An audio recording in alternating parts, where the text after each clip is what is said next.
My two childhood friends once again threw me off the school bus for the sake of the female lead. My brother, the student council president, was enraged and decreed they would be expelled forever. He knew I adored them and permitted me to choose one to be my prom date and boyfriend, thereby sparing him from expulsion. As I struggled with the decision, floating chat comments appeared before my eyes. Why is the damn side character staring at Lord Jinx? He's the top of the whole academy. What could he possibly have in common with an air-headed princess like her? While he and the female lead are doing poetry club, all she does is eat tuna bean pastries. Marrying her would ruin his life. Lord Jinx would rather die today. Young Lord Sunny is burying his head, so low his ears are flat to the floor. He'd rather lose his scholarship than have the female lead misunderstand. He's praying the damn side character doesn't pick him. I snapped my head up. Sure enough, one was avoiding my gaze. Jinx Lynx, the sleek silver tabby with glasses, his tail flicking annoyed, and the other was staring fixedly at the ground. Sunny, the big golden ginger Tom, his ears pinned back. Side character. Look at your restrained and patient brother. The unhinged president has been in love with her for 10 years. Whoever she picks today, he'll ruin. The moment she actually chooses, she'll end up locked in the old art room basement by nightfall, and her eyes will lose their sparkle. I whipped my head around. High on the stage, a smile played on my brother's lips. My brother, Leon, a jet-black panther in a perfect uniform, his gaze deep and dark as ink, was fixed on me like a wolf with its jaws locked on my throat. It was because I hadn't prepared the peach cakes he liked. My two childhood friends had thrown me out of the bus halfway through the journey. I had to walk for 5 hours in the sun to get back to the academy. When my brother learned of this, he was furious. Jinx and Sunny knelt in the discipline hall, their backs ramrod straight. When the expulsion decree was announced, the color drained from both their faces and their tails puffed up. We know you adore them both. Choose one to be your boyfriend, and we shall spare his life at the school. But I didn't want to harm either of them. I looked at them hesitantly. As I struggled, rows of floating comments floated before my eyes again. Are you kidding me? To date one of them, the damn side character actually had the president threaten them with expulsion. Jinx and Sunny are both in love with Whisper. They'll surely choose death over submission. Can the side character please not choose Jinx? He needs a girlfriend who can discuss literature and history with him, not a princess who is like playing a lute to a cow. In the last life, she chose Jinx. After they started dating, he spent every night in the library. Later he simply moved out to live with Whisper. The side character eventually died of depression. Reading the comments, the pain was suffocating. I subconsciously looked toward Jinx. He thought I was about to choose him and frowned immediately, bowing to my brother. President, this student's heart already belongs to another. I cannot date Princess Yuna. I am willing to accept expulsion to atone for my offense. Was Jinx not afraid? Of course he was. At first, he had worried that the president was genuinely angry. But upon hearing that the princess was to choose a boyfriend, his expression instantly shifted to one of I knew it. Tinged with impatience. He thought I would stop at nothing to date him. His words were like a dull blade being brutally twisted into my heart. I shifted my gaze to Sunny. In his last life, Sunny never dated anyone for Whisper's sake. He would rather defy the president than date the side character. He raised Whisper's kitten as his own. Sunny lowered his head in disgust, clenching his left fist as he bowed. President, this student also has someone he loves. I beg you to punish me. My fingertips dug into my palms, my heart feeling as if it were being pricked by needles. My brother didn't even spare them a glance. He gently prompted me, a faint smile on his lips. Yuna, have you decided who will be your boyfriend? The moment I spoke, Jinx and Sunny both looked at me, their expressions tense, their ears twitching, terrified of being chosen. My gaze had merely lingered on Jinx for 3 seconds. He lowered his eyes dejectedly, a layer of ash seeming to settle over them, extinguishing their usual brilliance. Just as I was about to tell my brother that I wanted neither of them, the floating comments grew even more frantic. Idiot! Does she really think the president is letting her choose a boyfriend? Side character. Hurry up and look at your brother, who has been restraining himself for years. The unhinged president has been in love with her for 10 years. There's a basement in this building. The moment she chooses, she'll be locked in there. I whipped my head around to look at my brother. High on his stage, his eyes were fixed on me, deep and dangerous. The bottom of his long, cool eyes was filled with profound darkness. My brother had been in love with me for 10 years, since the year I first came to live with his family. I am not of royal blood. When I was 8, my parents had an accident. The principal, filled with guilt, made me a little princess of the academy and entrusted me to the care of his family. Although my brother and I grew up together, He was learning to handle the student council from a young age and was often so busy I wouldn't see him for half a month. We weren't particularly close. How could he possibly be in love with me? I suppressed the chaotic thoughts in my mind and said to my brother, I don't want either of them anymore. I don't like them anymore. The president raised an eyebrow, seemingly surprised by this answer. It seemed the things in the basement wouldn't be needed for now. Jinx, still kneeling, visibly stiffened. Thinking this might be another one of my tricks to seduce him, he lowered his head and said nothing. My brother tapped his knuckles twice on the desk. His smiling eyes held a hint of inquiry. Why not choose? Is it because you like them both and can't decide? Do you want me to bestow both of them upon you? The floating comments left me shaken. I chose my words carefully before speaking. The top scholar and the young lord have already given their hearts to another, and that person is not me. Even if you were to decree it, a forced relationship would not bring happiness. So you plan to take it slow, make them fall for you, and then have me decree it? Why did his tone sound so gloomy? No, brother. Today, when Jinx and Sunny threw me out of the bus, I had 5 hours of walking back alone to think. I've accumulated enough disappointment. I suddenly don't like them anymore. Jinx hadn't expected me to say such a thing, and an indescribable emotion welled up inside him. Sunny, kneeling on the floor, sneered, clearly not believing a word. My brother sat on his chair, his tone calm, but carrying a suffocating pressure. Since the princess chooses neither, then let the decree be carried out. Jinx and Sunny have offended the princess, a crime of insubordination. Expel them immediately. A disciplinary officer brought over the expulsion forms. Jinx's eyelids twitched. He looked up at me, a mocking smile tugging at his lips. You win, princess. I looked at him confused. Didn't you do all this just to see me compromise? Weren't you waiting for me to be cornered, so I would beg you to plead for me? You've won. Can you please plead for us now? I frowned slightly. I did not. If you think I'm forcing you, then I can leave right now. I'll come back after you've signed. Jinx's face turned ugly. Princess Yuna, can you please stop making a scene? I had no desire to deal with him any longer. I looked at my brother. If there is nothing else, I would like to return to my classroom. My brother's expression was serene, but a hint of a smile flashed in his eyes. I curtsied and turned to leave. Outside the door, Whisper, who had been forced to wait by the guards, broke free and ran straight into the hall, colliding with me. Whisper was a fluffy white kitten, all bright pink bows and crocodile tears. Princess, I implore you, please save Jinx and Sunny. I am willing to step aside for you. I will leave the academy forever.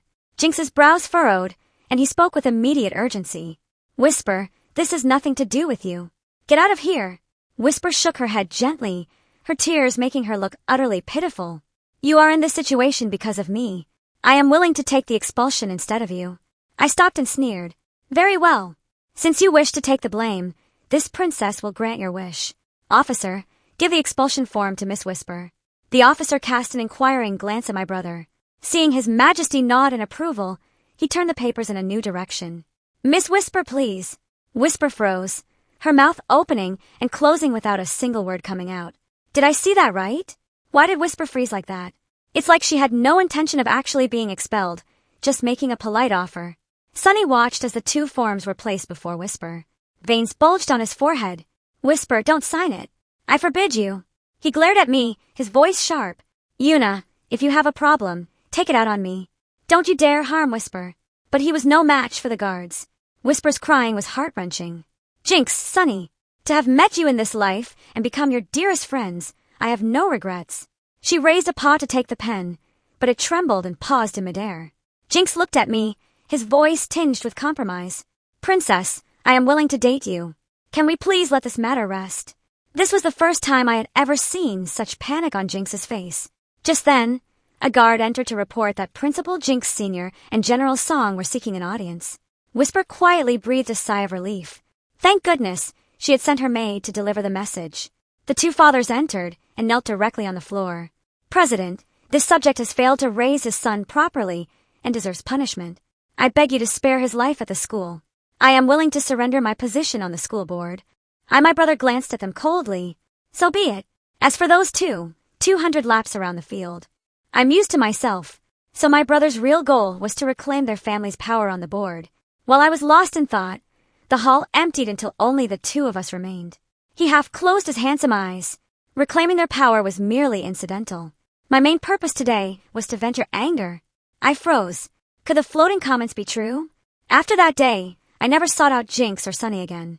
2 months passed in a flash. One day, after dining with the headmistress, I was strolling through the bright, pastel-colored academy garden. The lockers were mint and bubblegum pink, the cherry blossoms were glittering. My brother had been visiting me every day recently, showering my locker with all sorts of rare strawberry milks and sparkly hairpins.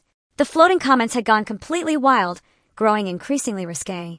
I couldn't help but seriously contemplate my relationship with my brother. Looks like the side character is about to lose her patience and go find Jinx and Sunny. The female lead has been taking care of them both during this time. The 3 of them rented a cute little clubhouse on Meow Lane and are already living together. Seeing this comment, I remember that this was indeed true. A few months ago, Whisper had been clinging to Jinx day and night. To assert my claim, I had forced Jinx to wear my family heirloom, a little cloud-patterned gold jade bell collar. No, I had to get it back. I took my maid and left, following the directions from the floating comments to Meow Lane. I pushed open the gate. The courtyard was filled with well-tended catnip flowers, bright and sunny. Jinx was in the little kitchen, making peach cakes for Whisper, while Sunny was practicing kendo with a wooden sword. Hearing the gate open, all 3 of them looked over. Jinx's brow furrowed. Ignoring the fire still burning in the kitchen, he stepped in front of Whisper, his tone aggressive. "Didn't you say you don't like me anymore, princess? How did you find out Whisper and I were living together? And what are you doing here again?" I pointed to the cloud-patterned gold bell collar hanging from his neck and smiled faintly. "Since you and Whisper have pledged your lives to each other, I've come to take back my bell. It was a keepsake from my mother. She told me to give it to the person I wanted to spend my life with." Whisper walked over gracefully and linked her arm with his, her voice gentle. That night, under the moon and fairy lights, Jinx and I did indeed pledge our eternal love. "Thank you, princess, for being so gracious." My face was impassive. "If that's the case, then return the bell to this princess." Disbelief filled Jinx's eyes. He curled his lip in a sneer. "Aren't you tired of acting, princess?" I saw he had no intention of removing it. I stepped closer, grabbed the bell, and yanked it off. Jinx's face instantly turned ugly. "You took this back yourself, princess. I won't be wearing it again in the future." I swept my gaze over the 3 of them, my voice turning cold. "You are no longer worthy of wearing this bell. From this day forward, I will no longer chase after you. We have nothing to do with each other anymore."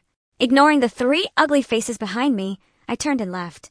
In the student council office, Leon had just emerged from the basement. When he heard the guards report that I had left the academy to find Jinx, the air around him instantly grew heavy. A smile touched his lips, his deep voice echoing in the vast hall. "Yuna, you're being naughty again." I hadn't walked more than a few steps from Jinx's place when I was knocked unconscious from behind by a big fluffy tail. The damn side character is finally locked in the basement. No one will disturb the 3 of them anymore.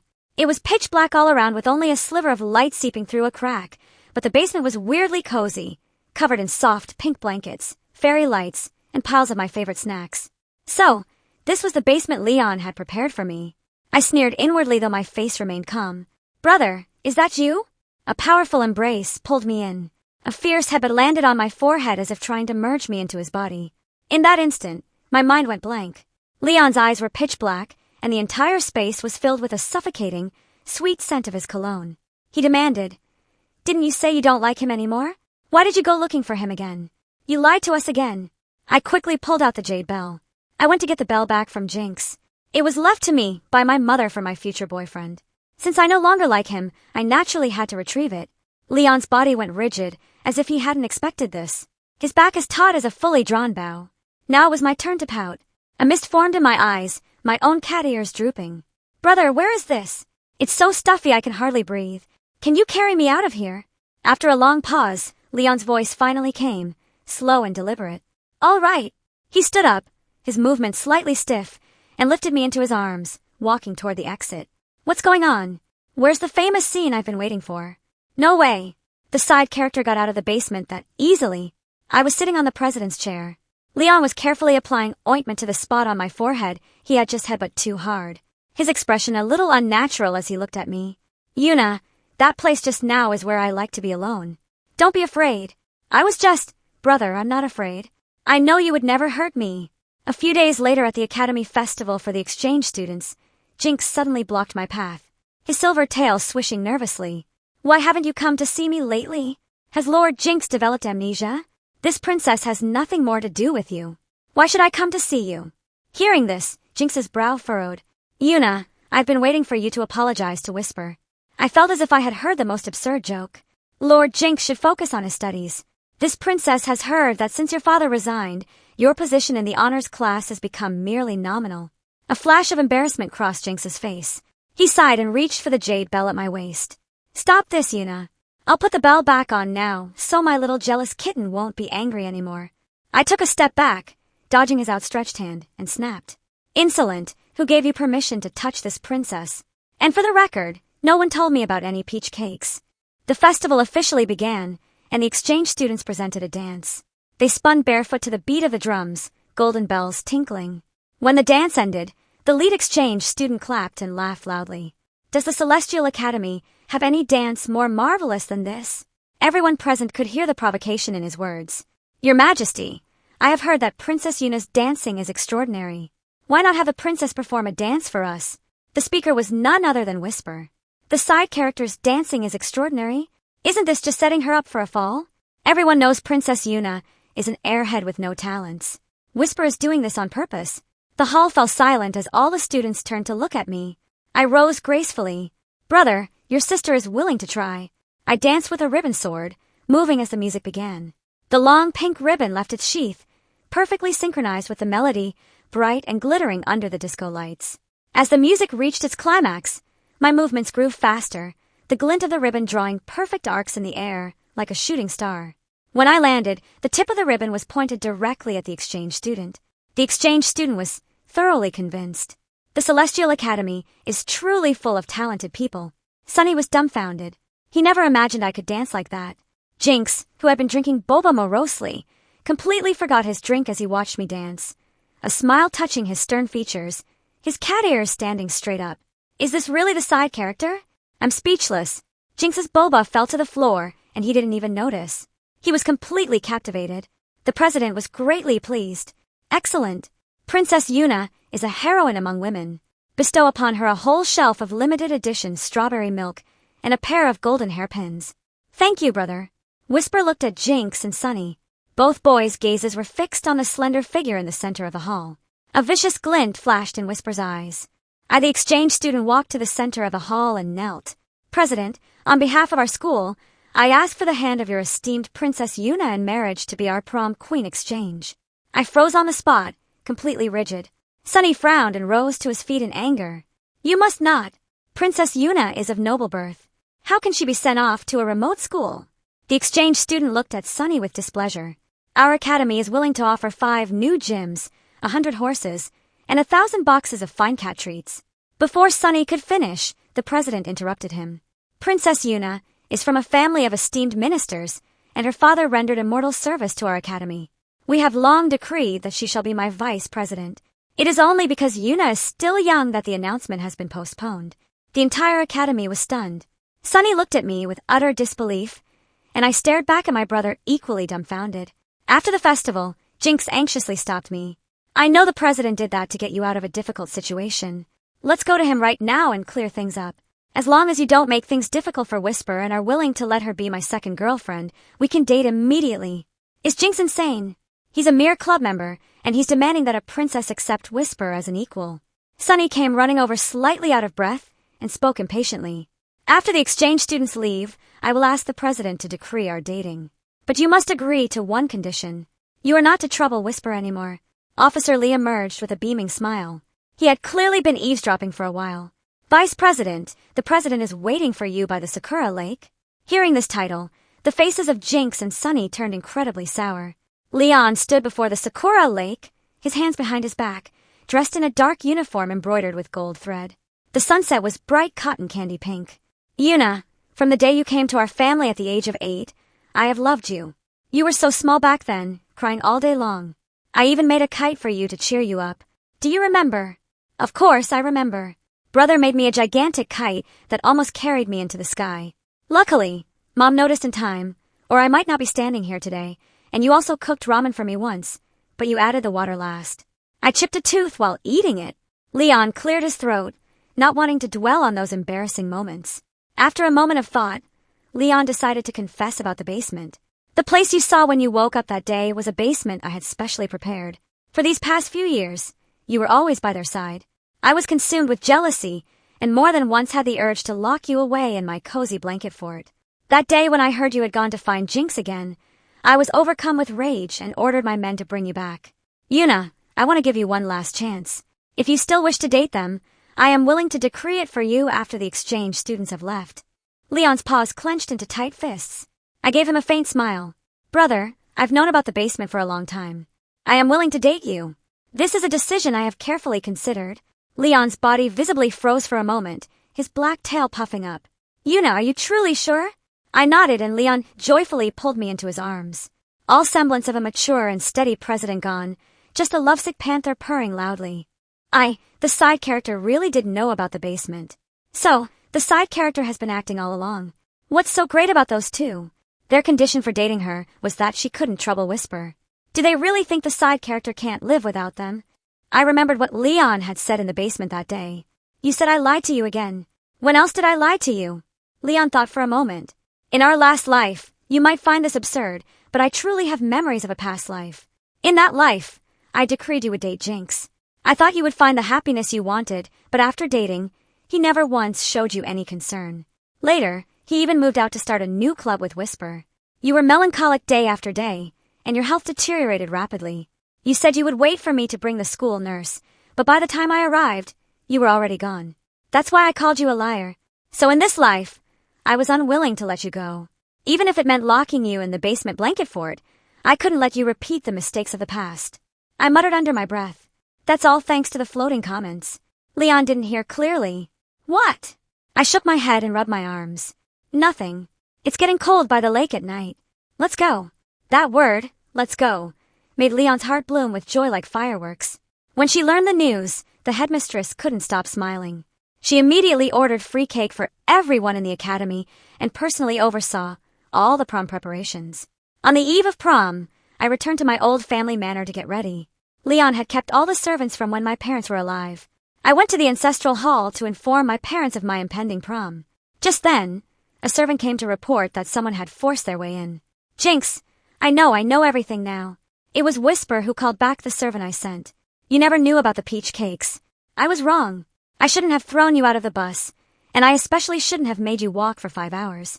If you're willing, I will go immediately and beg the president to decree our dating and make me your boyfriend. Sonny, I've already sent Whisper away. She will never appear before you again. I will also go and ask the president for a decree. As long as you are willing to date me, I will never look at another girl in this life. I frowned. It's too late. This princess no longer has any feelings for you. See them out. Zhuang was one of Leon's secret guards from the basketball team. He was the one who had knocked me out that day. Jinx couldn't believe I had suddenly stopped loving him. You've loved me for so many years. You can't just stop loving me like that. You're still angry with me, aren't you? How about this? I'll walk for 5 hours, too. Sonny even proposed that they could both be my boyfriends. Leon, worried for my safety, had surrounded the manor with secret guards. I had them thrown out directly. When Zhuang returned, he reported to me as if seeking praise. Vice President, the subordinate, knocked them unconscious and threw them in an alley behind the back street. I smiled faintly. Zhuang, you have quite a strong hand. That chop you gave me that day made my neck sore for days. On the day of prom, the weather was clear and the sun was bright, all bright neon pinks and blues. The gym was decorated with glitter, balloons, and fairy lights. The master of ceremonies, sang out. The auspicious hour has arrived. Jinx and Sonny stood at the very end of the procession. They looked up, watching me walk step by step toward Leon. Their hearts felt like they were being torn apart, their eyes bloodshot, their ears flat. The warmth of Leon's paw came through my dress, and his deep resonant voice sounded. We take the whole academy as your gift. Today we announce, in this life, we shall have no other vice president, nor shall we look at any other cat. My heart shall remain empty for you and you alone. His words echoed between heaven and earth, shocking everyone present. On our prom night, the fairy lights burned brightly, filling the gym with a brilliant glow. Leon personally removed my little prom crown, his fingertips brushing against my cheek, a smile on his lips. I finally got you. I took out the jade bell and smiled brightly. Mother said that when I meet the person I want to spend my life with, I should give him this bell. Leon held the bell tightly, as if making a promise to me and to my departed parents. He said, I will wear it every day from now on. In this life, I will never fail you. He leaned down and gently booped my nose with his. The disco ball sputtered, illuminating the love swirling in his eyes.